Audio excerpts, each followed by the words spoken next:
Good evening. I'd like to call this utilities meeting to order at 6:01 p.m. We'll do roll call for attendance. Mr. Van Turen? Here. Mr. Miller? Mr. Dembinski? Here. Mr. Winarski? Mr. Cowger? Here. Mr. Nahorn? Present. Mr. Dembinski? Move to excuse Mr. Winarski and Mr. Miller. They have letters on file. Thank you, Mr. Dembinski. Do I have a second? Mr. Cowger? Second. Thank you. Mr. Winarski and Mr. Miller are excused then. We have in front of us, oh yes, all in favor for excusing Mr. Winarski and Mr. Miller, please say aye. Aye. Any nays? Thank you. Okay, we do have in front of us one item this evening, A-18-33, a utilities resolution to allow the Safety Service Director to negotiate and enter into a non-binding letter of intent with AMP Transmission LLC. Mr. Mayor, would you like to comment on this first? I would, and Mr. Jeffries is on his way. He's just a couple blocks away, so he said go ahead and get started without him. What this is, this all started with conversations about wanting to get a second feed, a second line of electricity that supplies the city. So we've been working on this for quite a long time with other options, and we kept getting hints that some kind of opportunity like this might arise, so we kind of held off making any decisions earlier. So what this really is a non-binding letter of intent with AMP Ohio. They want to get into the transmission business. Right now they're a supplier. They want to actually get into transmission of electricity.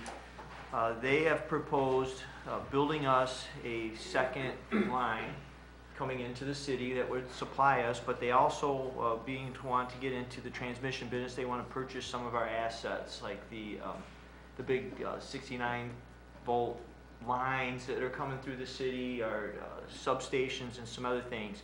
So I actually have our electric department foreman here that might be able to answer some of those questions shortly if we have them for him.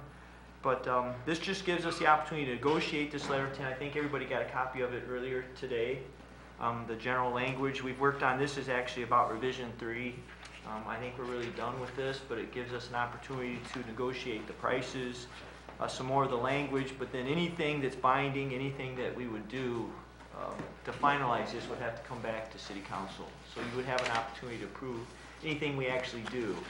But this gives us an opportunity to build this second transmission line at no cost to the city, which is a $5 to $7 million project that AMP is willing to build for us. They're willing to purchase some of these assets and then pay us to maintain them. I mean, it really truly does seem to be one of those deals that's too good to be true, but it's really a good opportunity to talk about this. They want to get into real heavy negotiations by 1st of September, so that's the need for the emergency with you guys being on break. It'd be nice to get this done so we can actually get into some real negotiating. So I'll open it for questions. If you have questions for Mr. Smith, I'm sure he'll come up and answer them too. Thank you, Mr. Mayor. Mr. Smith, would you like to take the podium and impart some of your knowledge on this subject area? Okay. Do you have any comments about this Well, I've been here for proposal? 26 years, and we've been talking about a second feed ever since. The cost is way up there, and now Ohio wants to be involved and take the cost over. So it's a win-win situation so far, but it's still early in the process too. Very good. Thank you, Mr. Van Turen. For those who might not know, could you tell us the benefits of having the second feed? Well, do you remember the 18-hour outage, the 15-hour outage? That'll be no more. This is a fail-safe. It's a fail-safe. It's something that's been talked about for years, but it's a reality now. We've had in the last few years a lot of outages. Are both going to be utilized at the same time, or is one only going to be utilized during an outage? No, I would think we would utilize the Beaver Creek all the time. The old feed would be just secondary. So that would be the new one we would utilize all the time, and the old one would be a backup. The problem with the old one is we are the last people on the line, us, the Nordson. So we're the last ones they're gonna get back on. So now we would be, on this end, we're not the last ones on the line. It's a 138 line, which is a totally different aspect, so it'll be so much more advantageous for the city to go this route. Thank you. Mr. Nahorn? Thank you very much. Thank you, Mr. Smith, for being here today. I've long been an advocate for having a second feed. Or, excuse me, I'm glad to see it. Start. There's talks in progress, so I don't want to get ahead. I did go over the contract or what have you from AMP. It assigns on them in the future. For instance, right now, because we would own our own assets, we could control our own destiny.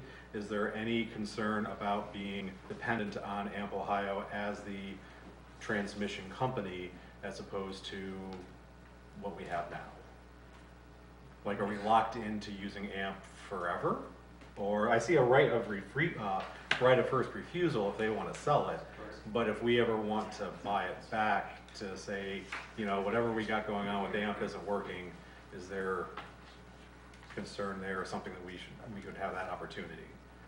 Yeah, we'll have the opportunity to buy it back. We really do not have to sell ourselves if you don't want. I think they're gonna sell it a couple different ways, so. Okay. And maybe another to add, I mean, we're really reliant now on, I think, Ohio First Energy.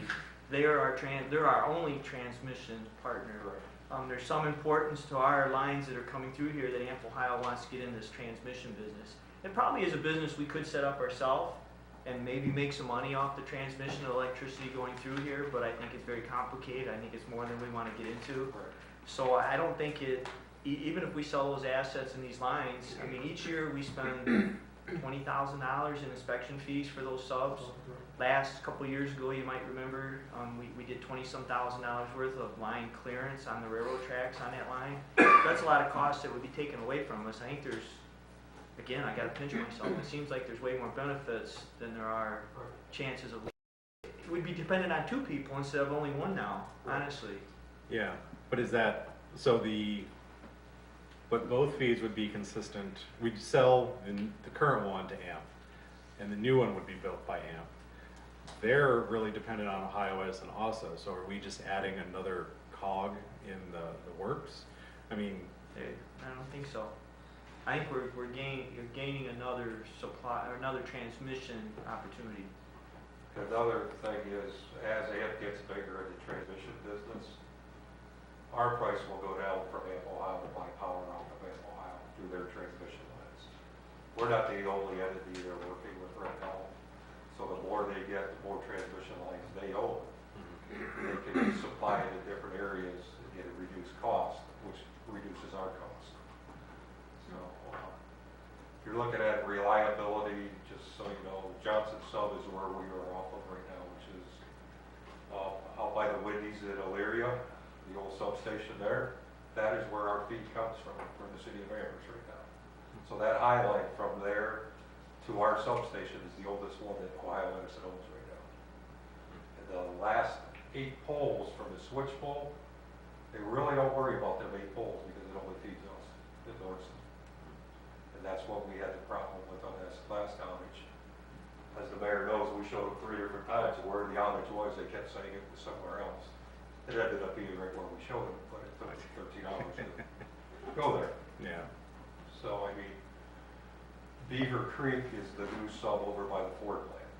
So when we come off of that substation and come down and tie right off the railroad tracks right into our substation. So we'd be one of the first suppliers as opposed Correct, to the we're last. one of the first.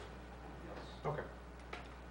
Okay, I just, Yeah, no, whenever we're selling off assets, I just don't want us to lose future flexibility for potential And we short-term. do not have to sell them off, right?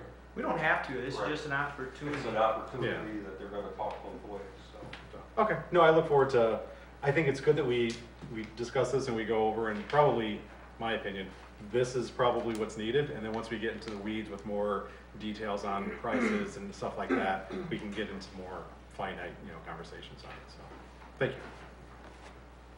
Thank you, Mr. Dombinski. Madam President? Yes.